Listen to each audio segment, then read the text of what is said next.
kay ganda mga idol. Nakita mo naman yung mga bulaklak rito, oh. Mga fresh.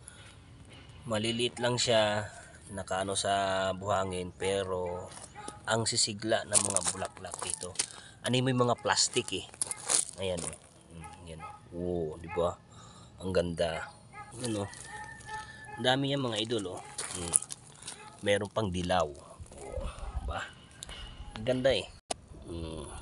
Ang sisigla ng mga halaman dito mga bulaklak. Oh. Enta mo yan oh. Ang sisigla nila. Kahit mainit pero masisigla sila dahil malamig yung kanilang lugar.